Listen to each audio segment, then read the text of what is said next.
je postavljena na pamet strani zahodnih zaveznikov, strani 5. korpusa, zato da so pokazali, kakšen red imajo v svoji hiši. Se pravi, 19. maja se je začelo vračanje najprej Hrvatov, teh je bilo 12.000 približno v Vetrinju nastanjenih vojakov in civilistov. Vračanje je trajalo vse do 23. maja, 24. pa do 26. maja so bili vrnjeni vsi vojaki srpske narodnosti. To so predvsem vojaki srpskega prostovoljnega korpusa, kater spomenik je postavljen prav na tistem mestu, ki ste ga videli v Cililici. Medtem ko od 26. pa do 31. maja pa so bili vrnjeni vsi slovenski domobranci in njihovi najbližji. Teh je bilo približno okoli 14.000. Ves ta čas, oziroma bolj se bom osredotočil predvsem na slovenske domobrance in na tiste njihove najbližje, ki so bili pobiti v Kočevskem Rogu. Drugače pa je transport za vse potekal po dveh poteh. Ena pot je potekala nazaj skozi Karavanke na Jesenice, Kranj, Škofja Loka, potem pa Škofovi zavodi v Ljubljani. Medtem ko druga pot pa je potekala preko Vetrinja, naprej na Pliviber in nato na štajersko področje, sicer Celje in Maribor, ki so pobiti bili te fantje okoli Tezenskega gozda pri Mariboru in seveda Teharje pri Celju. Medtem ko pot, ki je potekala v Kočevski Rog, je šla pa preko Karavank. Za slovenske fante lahko povem, kar se tiče zapisov Milana Zajca, enega izmed preživelih iz teh jam v Kočevskem Rogu, je zapisal, da so bili prav vsi vagoni, ki so peljali s vlakom do Škofovih zavodov v Ljubljano, ustavljeni na vsaki vaški postaji, ki je potekala in jih so bili poklicani ven. Tam so bili zapisani po imenu in priimku, tisti, kateri so bili iz tistega območja, so se nad njimi znašali lokalni partizani, medtem ko ostali so bili potem natovorjeni naprej na naslednjo pot, ki je potekala do Škofovih zavodov. Prav tako so bili vsi poklicani v Škofovih zavodih in zapisani po imenu in priimku tam so bili tudi razdeljeni v 3 skupine, A, B in C.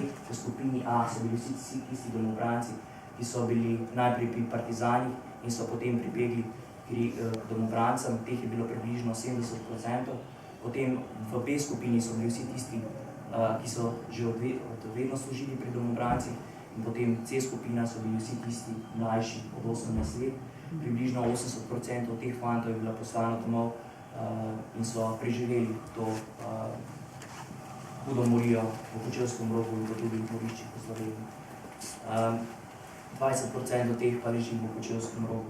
Vsi te fantje so bili peljani z vlakom počasi do Kočevja. Tukaj so bili v Kočevju nastanjeni v domu slepih, najprej pa v Marjanišču, danes je to občina Kočevje, sedež občine Kočevje. Tam so tudi dobili v teh 5 dneh, ko so potovali, prvo hrano, pijače so nekaj vmes dobivali, potem pa so bili počasi z kamioni peljani iz Kočevja proti Kočevskemu Rogu.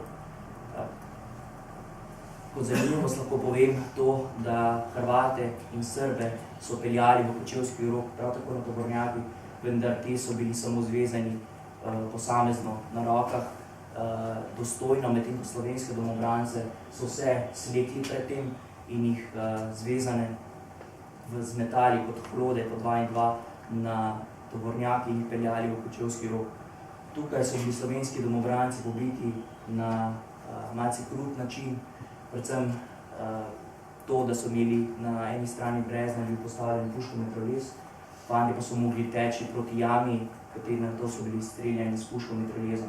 Zato je velika večina domobrancev preživela padec v jamo, kajti so bili streljani recimo v kakšen ut, ni bila takojšnja smrt, medtem ko Srbe in Hrvati so streljani na boljševiški način, in sicer strelj v tilnik in padec v jamo. Jame so po pobojih zaminirali, najprej še posuli z živim apnom in nato zminirali. Vso to bobnenje se je slišalo v bistvu po celotni pokrajini, po celotni Kočevski, po celotni Suhi krajini in Dolenjski. In prav zaradi tega so pravzaprav vsi vedeli, kaj se dogaja v Kočevskem Rogu, vendar so potem morali molčati. Po pobojih je bilo to mesto zaprto, se pravi prvo leto je tukaj bila mrtva straža, se pravi kdorkoli je gor prišel, je bil streljan brez vprašanja, medtem ko v tistem prvem letu pa je to prevzela kočevska milica in je bila zadolžena za to, da so se uničevali vse, kar je bilo znakov, sakralnih znakov na tem območju.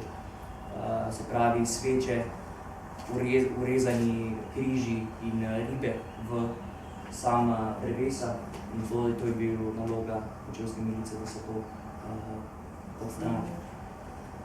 Še ena zelo pomembna stvar, in sicer kdo pravzaprav je pobijal v Kočevskem Rogu, to so bili vojaki dalmatinske brigade pod vodstvom Cima Dubajča in Milke Planinc. Te so najprej imeli svojo dolžnost, da so pri Škofovi zavodih pobijali približno 800 emisarjev nemške vojske, potem pa so prišli v Kočevski Rog 31. maja, kjer so izvrševali poboje. Da nas ne bo to zmotilo, niso bili samo Hrvatje, lahko mislili, glede na to, da so bili dalmatinska brigada, večina je bila Slovencev, predvsem je bila ta enota sestavljena zato, da spravi vseh tistih, kateri so bili res hudo nastrojeni po drugi strani, da so lahko kaj takega izvrševali, vsi pa so bili hudo vinjeni oziroma v stanjih, katerih človek težko razmišlja, se pravi, so bili zelo velike količine pijače so jim dali, da so bili motični. Zdaj pa, če imate mogoče še kakšno vprašanje, glede zgodovine.